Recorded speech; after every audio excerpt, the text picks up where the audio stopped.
Good seeing you in Goa, Ashwin. Good chat. We enjoyed the breakfast. Had a long chat. That's true. Thank you for being. Thank you for agreeing to be part of Chrome Talkies. Yeah, Uh, you'll find me very agreeable usually. that's nice. Yeah. Good to hear that. You're currently heading investments, trading, and partnerships at GroupM. Before we get into your role and media, I will just try and just simplify it. So, television, print, we talk about digital, social media, now there is Facebook, everywhere. Most of these businesses are fueled by advertising. And the second revenue stream is distribution.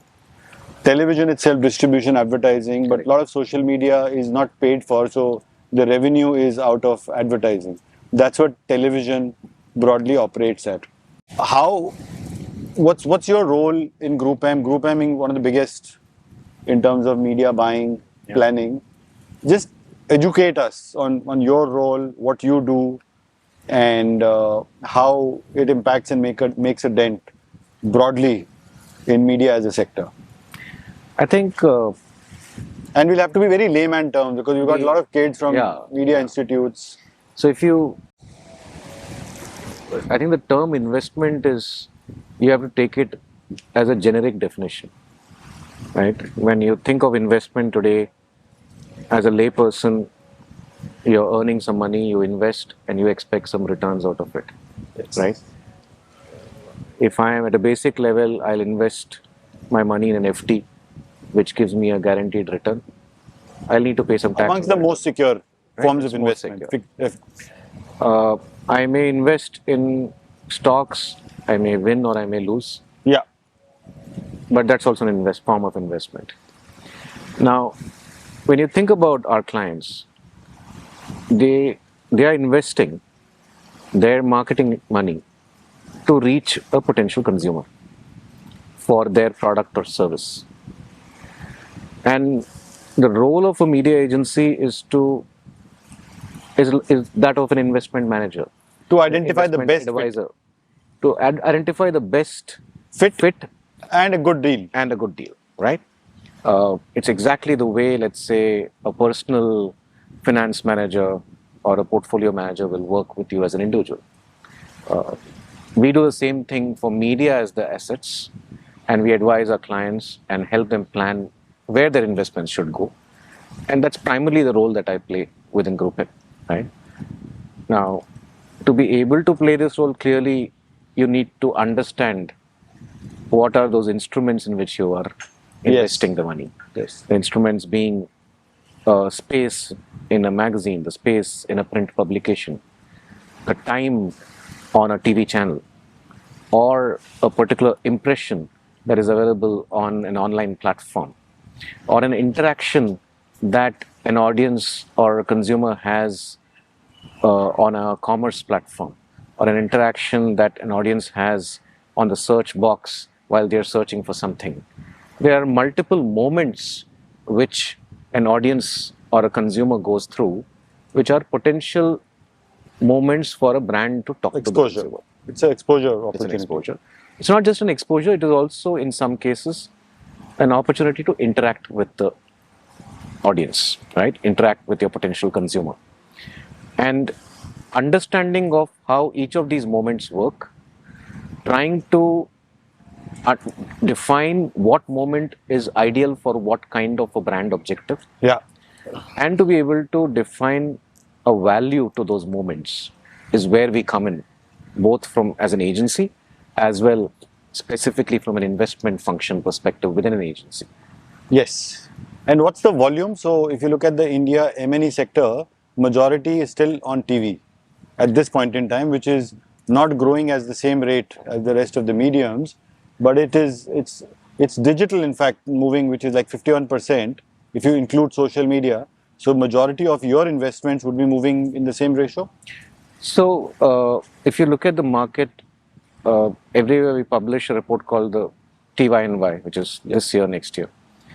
So the last TYNY that we published in earlier this year, we had projected 23 to be about 150,000 crores in terms of advertising spends. I wouldn't say media and entertainment in general because that's much larger, but just the advertising investment, we're projecting it at about 150,000 crores. 51% of it is on digital. So digital is by far the largest pie of all advertising investments being made in this country today, right? But when you start looking at what are the brands and who are investing on digital as a medium, we'll realize that uh, I would say about 35 to 40% of that investment comes from organized brands, large brands, and about 55 to 60% actually comes from small brands and SMB brands, and that is where digital is actually very big. But wouldn't the small guys be doing it on their own? So, like, if you want to advertise on like a Facebook or most social media platforms, it's a very user friendly. Just log in, choose the demographic, give in your credit card number. Wouldn't that be a major chunk, or that's a minor chunk? That is exactly the way the small brands work. Yeah. Or the small businesses work. And the big guys come. Exactly. Right. So if I look at TV, for example, the fact is India is probably amongst the few markets in the world where TV continues to grow. And when I say TV, I mean television. TV continues to grow in India as well, but the rate vis-a-vis digital is lower, right? It is lower. Right. Absolutely, it is lower. But you're still talking about a 9-10% kind of a growth on TV, right? Year on year on advertising investments. Yes. Which is significantly higher than any other market in the world. It's probably the fastest growing market even today on television, right? And that is defined by the nature of our country and the kind of consumers we have across the country. Yeah. Right? So television continues to be a very, very big and an important medium to connect with consumers in the country.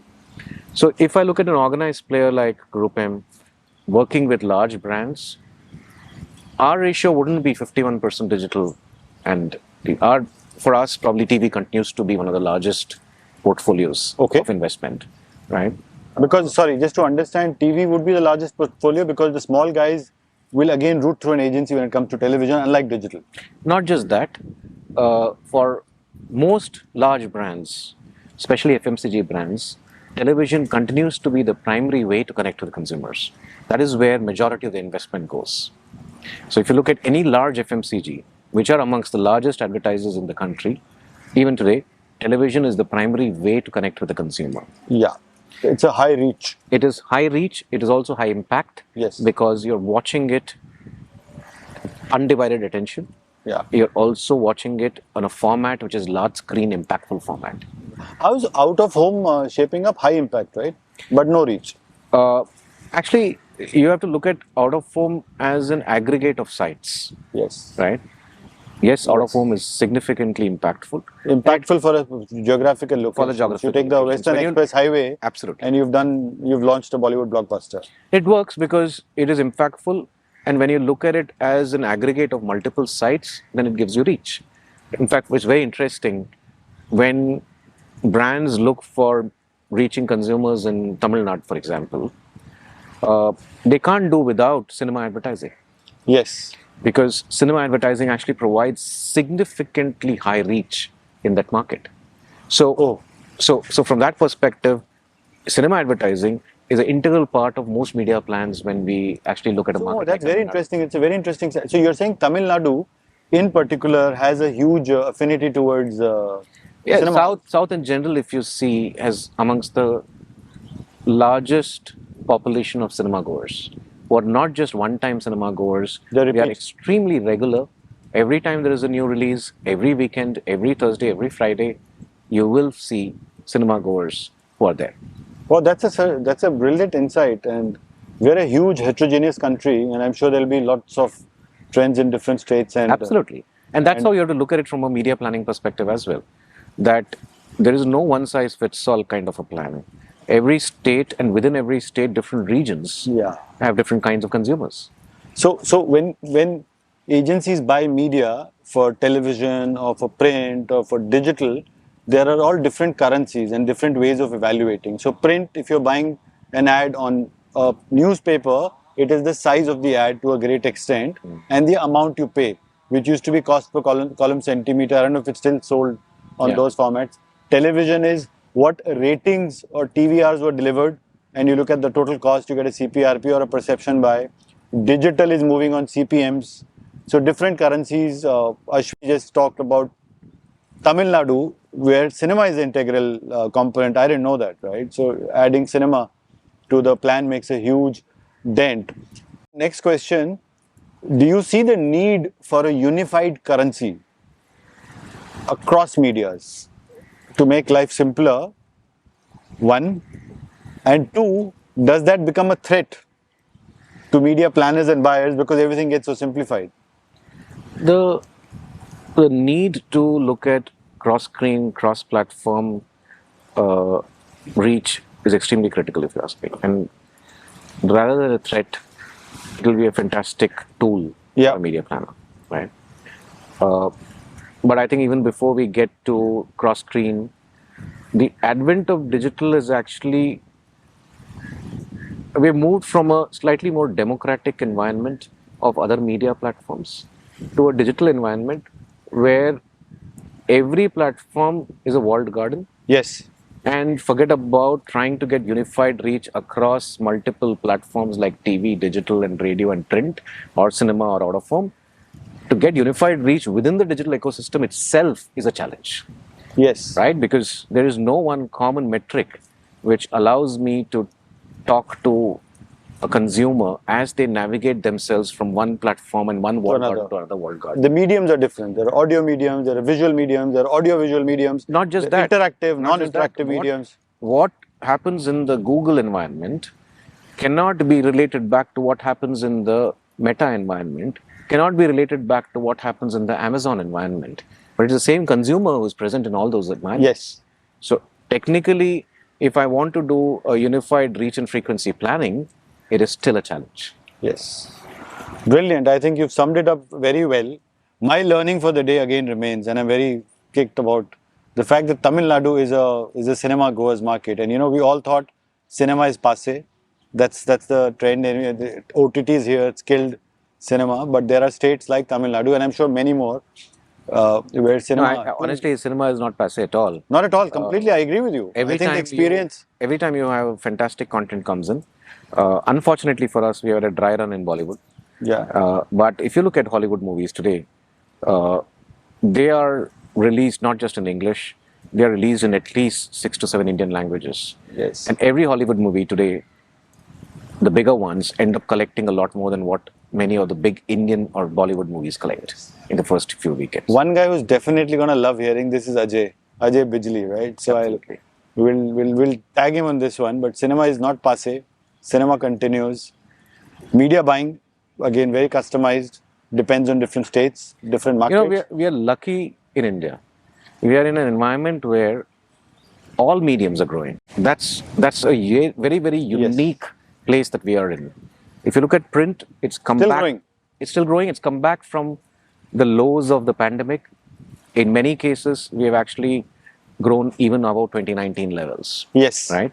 If you see radio, it's flourishing in the smaller markets. If you look at cinema, pockets where content is there, it's flourishing, right? Yes. Out of home has obviously come back. And TV, like we discussed, continues to grow. In that sense, India is a very unique market. Yes. It's good to be in a sector which is growing across all mediums, and it's good to be your neighbor. Thank you Lovely so much. chatting up. Absolutely. Good fun, bright afternoon, and we shall connect. Absolutely. Lovely chatting up. Thank you. Thanks, man. Cheers. Cheers.